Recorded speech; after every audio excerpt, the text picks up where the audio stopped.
चाहे तो मेरे चैनल में जाके प्लेलिस्ट में चेक कर सकते हैं। तो DSSB PGT political science practice set 1 और 2 आपको वहाँ पे मिल जाएगा। आज की इस सीरीज में हम 20 क्वेश्चन फिर से करेंगे और ये प्रैक्टिस सेट 3 है और इसमें हम ऑब्जेक्टिव क्वेश्चंस करेंगे, प्रैक्टिस करेंगे, ठीक है। और कल मैं एक क्लास और लेके आने वाला हूँ कार्ल मार्क्स की मैं कल एक क्लास लेने आने वाला हूँ वेस्टर्न थॉट के अंदर। तो आप ये क्लास देखते रहिए। मैंने ऑलरेडी प्लेटो के ऊपर एक वीडियो बनाई हुई है उसकी बेसिक इंफॉर्मेशन के लिए। कल मैं कार्ल मार्क्स के ऊपर एक वीडियो लेकर आऊँगा। चलिए शुरू करते हैं इस कक्षा को। क्वेश्चन नंबर 41, किसने कहा राज्य पृथ्वी पर ईश्वर की गति है? राज्य पृथ्वी पर ईश्वर की गति है, ये किसने कहा था? तो इसका आंसर होगा ये हीगल ने कहा था। हीगल एक आदर्शवाद थे, आदर्शवाद थे ये, ठीक है। ये आदर्शवादी विचारधारा को फॉलो करते थे। अगला क्वेश्चन, राज्य पृथ्वी पर ईश्वर का पदक्षेप किसने कहा?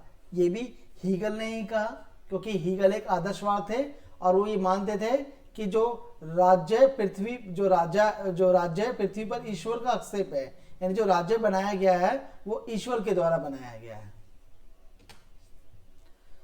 अगला, राज्य पृथ्वी पर ईश्वर का पदक्रम है, यह कथन किसका है? ये हीगल का है। देखिए कई क्वेश्चन पूछे गए हैं और इन क्वेश्चन के अंदर खास बात यह है कि आंसर तो आपका सेम ही रहेगा। एक मिनट रुकिए, हाँ, आंसर आपका सेम है लेकिन क्वेश्चन को बदल बदल के इसमें बताया गया। तो इसका आंसर होगा हीगल। क्वेश्चन नंबर 44, राज्य पृथ्वी पर ईश्वर का अवतरण है, यह कथन किस विचारक का है? हीगल का। निम्न में से किस विद्वान ने समाज को ईंट तथा राज्य को सीमेंट कहा है?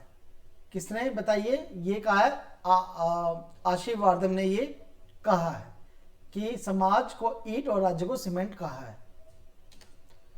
अगला क्वेश्चन है, राजनीतिक शास्त्र का प्रारंभ और अंत राज्य के साथ ही हो जाता है, यह कथन किसका है? यह कथन है हमारे गार्नर जी का। गार्नर जी ने ये कहा था।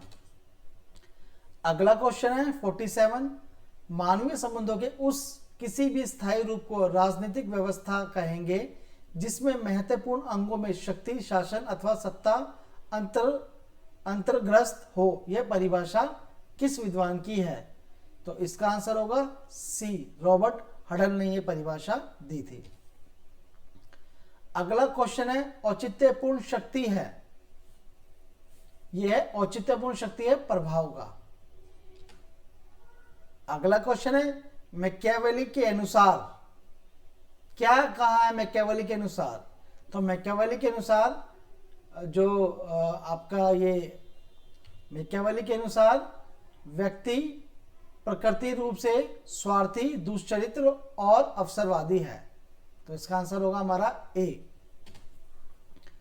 अगला क्वेश्चन है, निम्न में से कौन से एक अरस्तु के विचार ने मैकियावेली को प्रभावित किया? तो इसका आंसर होगा सभी, ए बी, बी बी और सी बी। अगला क्वेश्चन है, राज्य की सर्वोच्चता का समर्थन किसने किया है? तो इसका आंसर होगा बी, मैकियावेली ने। अगला क्वेश्चन है, शक्ति की अवधारणा सर्वप्रथम किसने दी? तो इसका आंसर होगा मैकियावेली ने। किसने कहा शक्ति एक विशेष प्रकार का प्रभाव है जिसके ना पालन करने पर घोर हानियां उठानी पड़ती है? तो ये कहा था हमारे रॉबर्ट हडल जी ने। अगला क्वेश्चन है, राज्य शब्द का पहली बार प्रयोग किसने किया? तो उसका आंसर होगा मैकियावेली ने। अगला क्वेश्चन, निम्न में से कौन सी एक पुस्तक मैकियावेली के विचार को पूर्ण स्पष्ट करती है? तो इसका आंसर होगा हमारा डी, सभी। आर्ट ऑफ वॉर भी मैकियावेली ने लिखी, द डिस्कोर्स ऑन लीवी ये भी मैकियावेली ने लिखी और द प्रिंस ये भी मैकियावेली ने लिखी थी। अगला क्वेश्चन है मैकियावेली के अनुसार, तो इसका आंसर होगा ए और बी दोनों होगा, सी नहीं होगा। राज्य उच्च संघ है और इसमें जनता को राज्य के प्रति पूर्ण समर्पण कर देना चाहिए। और आंसर भी है राज्य एक कृत्रिम निर्माण है। तो ये ए और बी दोनों होगा। क्वेश्चन नंबर 57, किसी राजनीतिक विचारक ने आधुनिक काल में राज्य शब्द का सर्वप्रथम प्रयोग किया? तो उसका आंसर होगा मैकियावेली ने। क्वेश्चन नंबर 58, अरस्तु की उपेक्षा करने वाला पहला आधुनिक राजनीतिक विचारक कौन है? तो उसका आंसर होगा ए, हॉब्स ने। अगला क्वेश्चन है, मैकियावेली समर्थक था? बताइए, इनमें से किसी का नहीं, ना विचार तंत्र का, ना राजतंत्र का, ना लोकतंत्र का, वो उसमें से किसी का भी समर्थन नहीं करता था। अगला क्वेश्चन, राजा शेर की तरह साहसी एवं लोमड़ी की तरह चालाक होना चाहिए, किसने कहा? तो उसका आंसर है ये मैकियावेली ने कहा। तो दोस्तों, हम आज DSSB के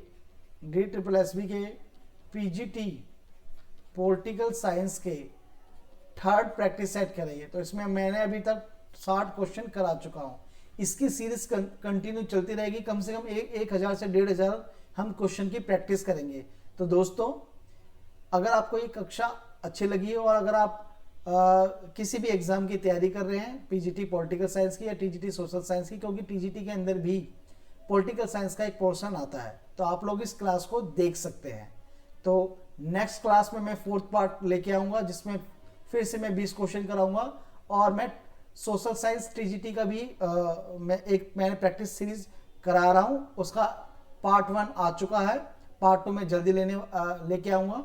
तो आप सभी से रिक्वेस्ट है कि प्लीज़ मेरे इस चैनल को लाइक कीजिए, शेयर कीजिए और सब्सक्राइब कीजिए। अगर आप इस चैनल में नए हैं तो प्लीज़ आपसे रिक्वेस्ट है। Thank you very much. मिलते हैं नेक्स्ट क्लास में।